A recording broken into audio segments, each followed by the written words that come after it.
নগৰৰ পিৰালি ও বহি লৈ দেউতাই ও আমাৰ বিহুখনি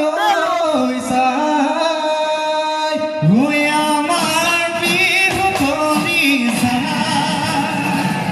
এ বিহু নামে কিয়